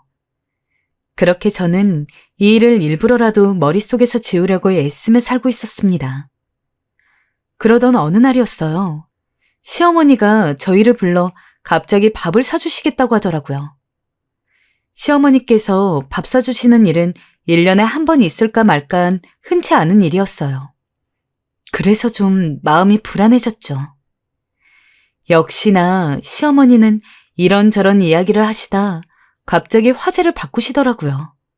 바로 자신이 받은 용돈 얘기로 말입니다. 예전부터 용돈 올려달란 얘기를 하시긴 했어요. 뭐 다른 집은 며느리가 용돈을 70만 원을 주네, 80만 원을 주네 하면서 지금보다 더 용돈을 올려달라면서요. 예, 더도 말고 덜도 말고 50만 원만 더 올려줘라. 내가 요즘 옷도 못 사고 개도 못 하니까 죽겠다 아주. 너도 알다시피 정인이 개가 한 명 빠지니까 얼마나 빠듯한지 몰라. 이러다 우울증에 걸리게 생겼어. 니네가 어떻게 개목까지 해줄 순 없겠니? 정작 저한테 돈 빌려간 시누이는 여전히 3천만 원을 갚지 않고 잠수를 타고 있는 상황에서 그러니 정말 저도 화가 나더군요. 어머님, 지금 어머님 아버님 용돈은 저랑 남편 월급에서 조금씩 제해서 드리고 있는데요. 물론 저희가 당장 생활 형편이 힘든 건 아니지만 저도 돈을 꿔주고 못 받고 있는 상황인데 그건 좀 힘들 것 같아요. 또 저희 먹고 사는 것도 있고 아이 때문에 저축도 해야 하니 생각하시는 것처럼 저희도 넉넉한 게 아니에요. 심지어 시부모님은 용돈을 저희 부부한테만 받는 것도 아니었어요. 도망간 시누이 빼곤 나머지 시누이들한테도 똑같이 용돈을 받고 있었죠. 그런 상황에서 저희가 굳이 돈을 올려서 줘야 할 이유가 어디 있겠습니까? 심지어 시어머니가 얘기하는 용돈은 며느리인 제가 개인적으로 주는 용돈을 이야기하는 거였어요. 너무 화가 났어요. 이젠 시어머니가 절 이용해 먹으려고 작정했단 생각이 들더라고요. 당신 어머니 해도 너무하는 거 아니야? 지금 내가 당신 누나한테 돈 빌려줬다가 당신 누나가 안 갚고 잠수 탄 것도 애써 참아주고 있는데 그런 상황에서 내가 개인적으로 용돈을 줘야 한다고 연락하는 건 너무 심한 거라고 생각 들지 않아? 뭘 그리 예민하게 반응해? 엄마가 힘들긴 한가 보지. 그럼 돈 많은 니네 집에서 좀 도와줄 수도 있는 거 아니야? 당신은 돈에 있어서 참 매정하게 굴더라. 그리고 우리 엄마 욕 좀 하지 마. 나라고 뭐 듣기 좋을 줄 알아? 뭐라고? 애초부터 시부모님에 대한 애정은 없었습니다. 하지만 무슨 돈에 미치기라도 한 것처럼 저만 보면 돈돈거리는 시댁 식구들을 보니까 더 정이 떨어졌죠. 게다가 더욱더 실망스러웠던 것은 남편이었습니다. 그래도 남편은 제 돈에 대해서 고마워할 줄 알고 탐내지 않을 줄 아는 사람이라고 생각을 했는데 제가 저렇게 이야기를 하니 우리 엄마가 며느리한테 용돈 좀 받아서 남들한테 자랑하고 싶을 수도 있는 건데 그거를 꼭 그렇게 꼬아서 봐야 속이 시원해? 라면서 전적으로 자기 가족 편을 들었습니다. 그때 알았죠. 내가 남자를 잘못 봤구나 하고요. 눈물도 나고 서글프기도 했습니다. 하지만 어디 이 마음 풀 데가 있나요? 친구 말고는 없었어요. 친구 만나 울면서 술 마시면서 하소연하며 마음에 쌓인 스트레스를 풀곤 했어요. 그 뒤로 저희는 말만 부부지 그다지 부부 같은 생활을 하지 않았습니다. 남편도 밖으로 나돌았고 저도 저대로 밖으로 나돌면서 남편과는 정말 최소한의 대화만 했어요. 이혼을 생각하지 않았던 것은 아니었습니다. 마침 저희 사이에 아이도 없었기 때문에 이혼을 한다면 차라리 지금이 제격이었죠. 하지만 저를 믿고 아무 말 없이 결혼을 허락해준 아버지한테 죄송해서 이혼을 여러 차례 고민하고 또 고민했습니다. 그리고 혹시나 나중에 남편이 조금이라도 정신을 차린다면 시댁 식구들이랑 따로 연락을 안 하면서 저희끼리만 잘 지낼 수도 있겠다는 어떤 희망이 있기도 했어요. 남편한테 실망을 하기는 했을지언정 그래도 처음 좋아했을 때의 마음이 여전히 조금은 남아있었으니까요. 그러던 어느 날이었어요. 저희 아버지께서 저희 사는 집에 잠깐 오시겠다고 하더군요.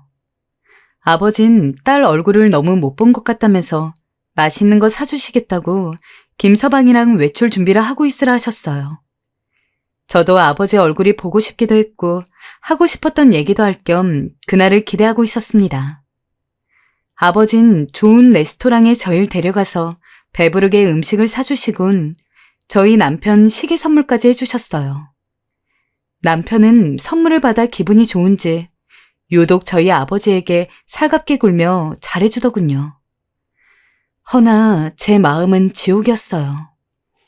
아버지에게 사실 남편과 이혼을 생각하고 있다고 말해야 하는데 어쩐지 입이 떨어지지 않았어요. 실망하실 아버지 얼굴을 보니 죄스럽다고 해야 하나? 부모에게 못할 짓을 하는 것 같달까요? 그래도 할 말은 해야 했기에 눈치만 보고 있던 와중 아버지께서 흐뭇한 얼굴로 생각지도 못한 얘기를 하시는 거였어요. 실은 소윤이 너한테 이번에 건물 상가 하나를 주려 한다. 이 얘기하려고 불렀어. 너희도 이제 아이 낳고 하면 살림 빠듯할 수 있으니 미리 받아놓고 편하게 아이 키우면서 생활해야지. 아빠가 빠른 시일 내로 처리해 줄 테니 걱정하지 말고 아이 계획도 세우고 해라. 아이고, 아버님 감사합니다. 감사합니다. 정말 감사합니다. 세상에, 제가 아버지한테 말 한마디 덧붙일 시간도 주지 않고 남편은 거의 무릎이라도 꿇을 것처럼 넙죽거리더군요. 시계 선물을 받았을 때 귀에 걸린 잎은 내려올 줄을 모르고 집으로 가는 내내에도 신이 나서 장인어른이 최고라며 아빠 칭찬을 늘여놓았습니다. 저는 좀 얼떨떨했어요. 아버지가 지니신 건물이 저에게 올 줄은 언젠가 알았지만 제가 이혼을 생각하고 있는 이 타이밍일 줄은 몰랐으니까요. 저는 더 깊은 고민에 빠졌습니다. 자기야, 뭐 먹을래? 오늘 내가 요리해 줄게. 자기야, 힘들잖아. 앉아있어. 내가 청소기 돌릴게. 그 뒤로 남편의 행동이 싹 바뀌었거든요. 건물이 넘어온다고 하니 저한테 아주 공격적일 만큼 잘해주기 시작하더군요. 정말 부담스러워서 혼이 났어요. 주말이 되면 절 일어서지도 못하게 하고 자기가 대청소를 하고 요리를 하고 누가 보면 가정부로 취직이라도 한 것처럼 하는데 속이 빤히 보였어요. 남편도 내심 제가 이혼을 생각하고 있단 건 알았을 거고 그러니 절 놓치지 않기 위해서 저러는 것 같았습니다. 그러던 어느 날은 저에게 목소리를 깔고 진지하게 이야기를 하더군요. 여보, 사실 나도 내가 결혼 전에 비해 많이 변한 거 알고 있어. 당신이 우리 누나들이랑 엄마 때문에 힘든 거 알면서도 나 편하자고 그거 다 모른 척했어. 정말 미안해. 그러면 안 됐는데 나도 내 식구들이다 보니 먼저 챙겨야겠다는 마음이 강했나 봐. 나한텐 가족은 당신인데 내가 바보처럼 그걸 잊고 살았어. 여보, 어떤 말로도 지금 당신 마음 풀기 힘들겠지만 내가 노력하고 있다는 거, 앞으로 노력할 거라는 거 그건 알아주라. 그냥 지켜봐줘. 앞으로 변한 모습 보여줄게. 모르겠어요. 남편의 음험한 속은 알고 있었지만 희망이 남아있었던 걸까요? 남편이 막상 그리 진지한 얼굴로 사과를 하니 믿고 싶은 마음이 들었어요.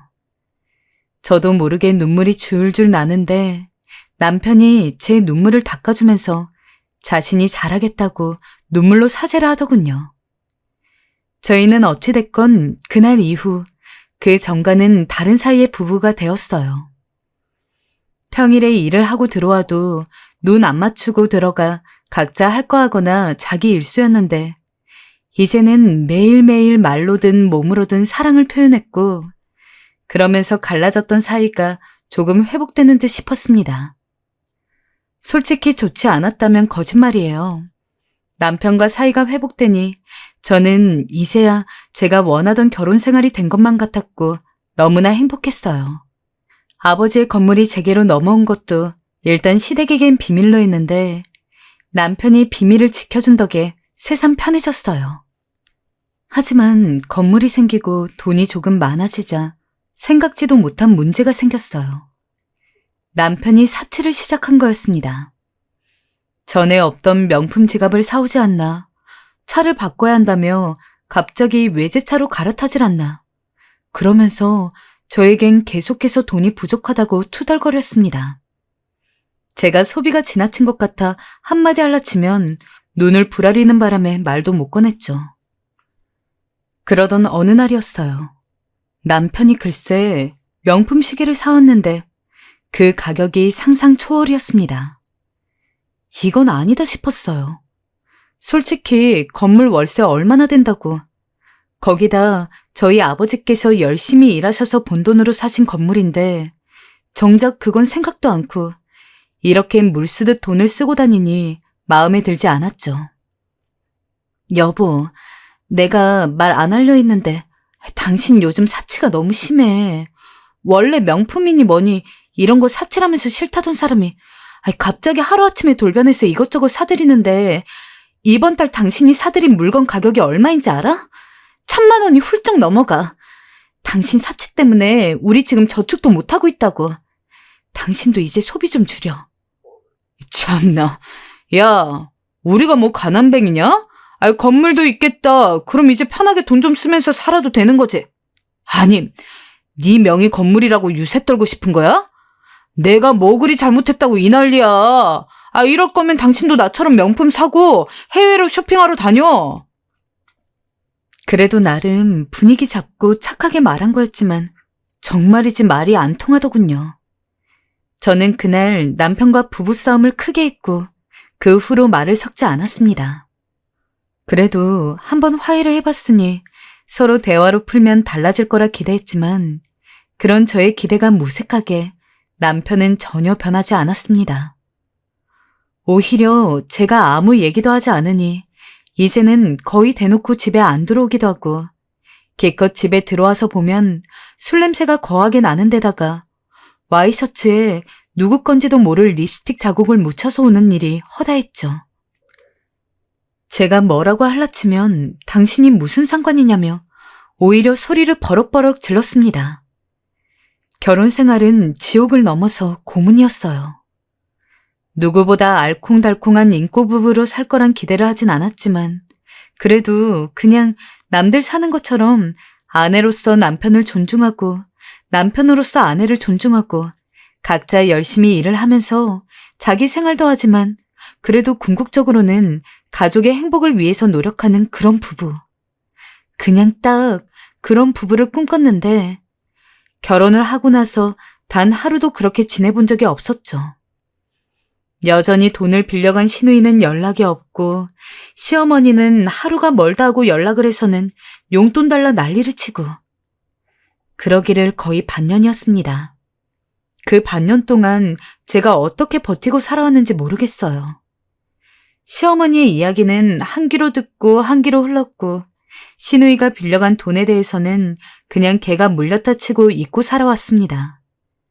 그렇게 안 하고 시댁 식구 하나하나에 신경을 쓰면서 살다 보면 정말 제가 단명할 것 같았어요.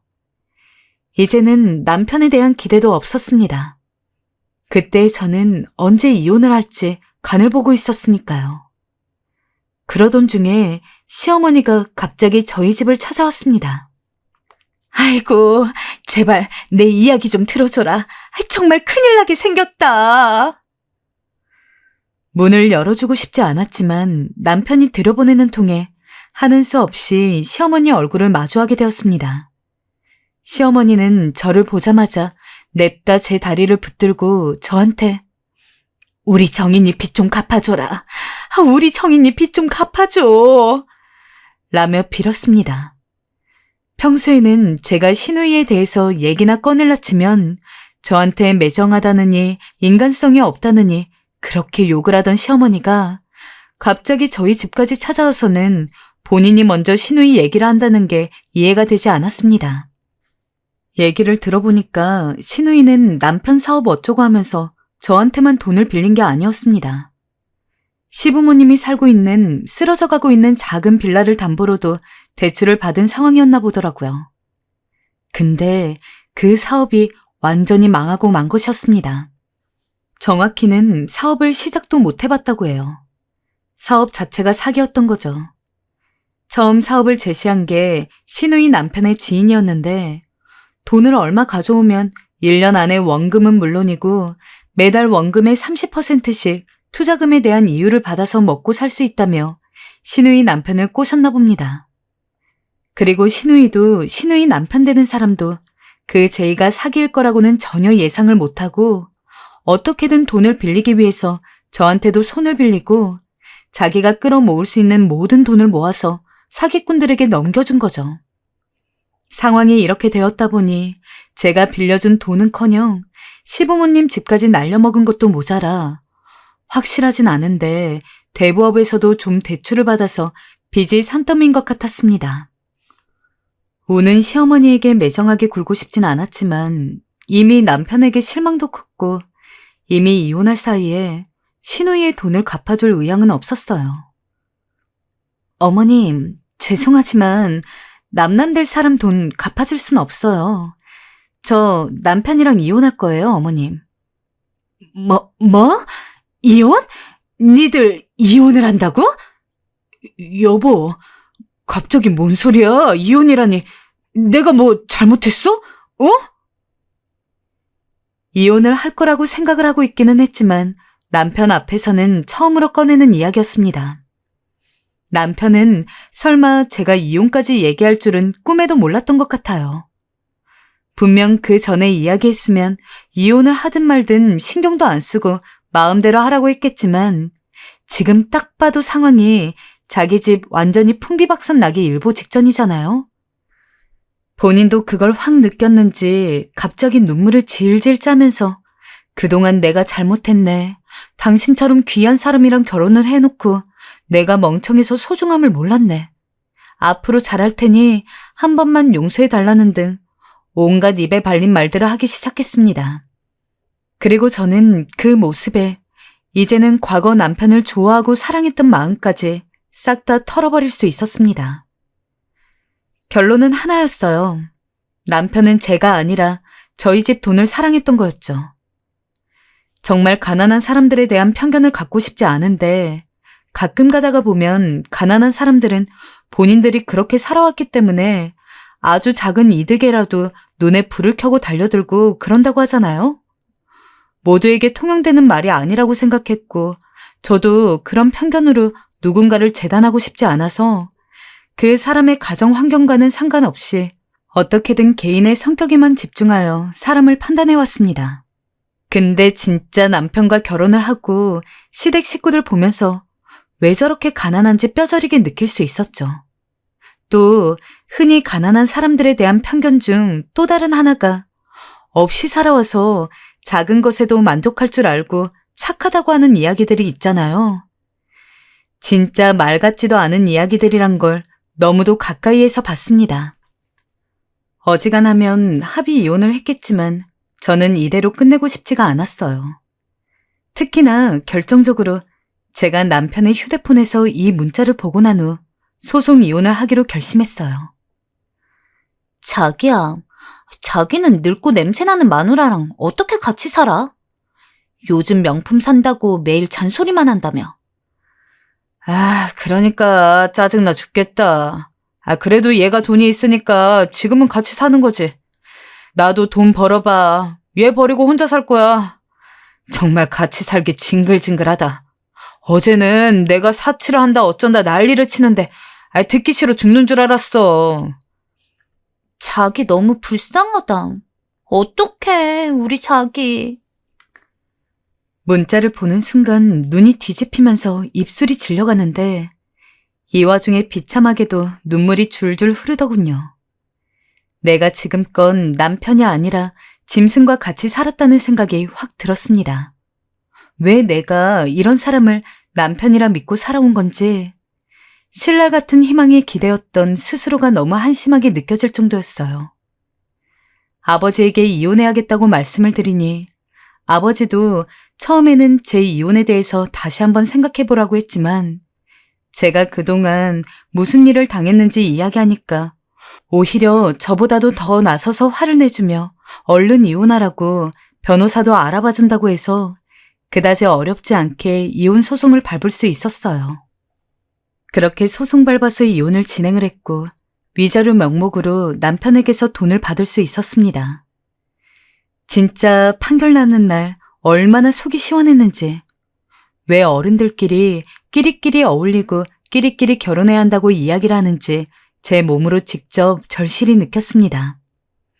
진짜 이러면 안 되는데 남편이랑 결혼 생활하고 이혼하고 나서 가난한 사람들에 대한 인식이 너무 안 좋아져서 솔직한 심정으로는 조금이라도 저희 집이랑 가정 형편이 맞지 않는 사람이랑은 친구도 하기 싫을 지경이에요.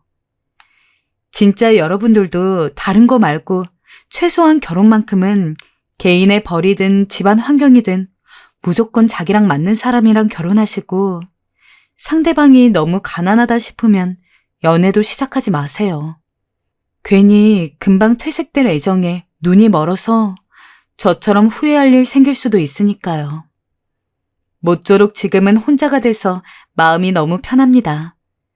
시국이 시국인지라 멀리 여행을 가지는 못하지만 매일매일 디저트 먹으러 동네 카페도 가고 공원으로 산책도 가고 여유로워요. 또 결혼을 하고 싶지는 않을 것 같지만 그래도 제가 나이가 어린 만큼 괜찮은 남자가 있으면 연애는 하고 싶어요. 부디 그때는 지금 남편을 만났던 것과 같은 실수는 할 일이 없어야겠죠. 다음에는 제발 괜찮은 남자 만났으면 좋겠어요. 지금까지 한풀이 같은 제 이야기 들어주셔서 감사하고 또 여러분들은 좋은 사람 만나 좋은 일들만 있으시길 바라고 있겠습니다.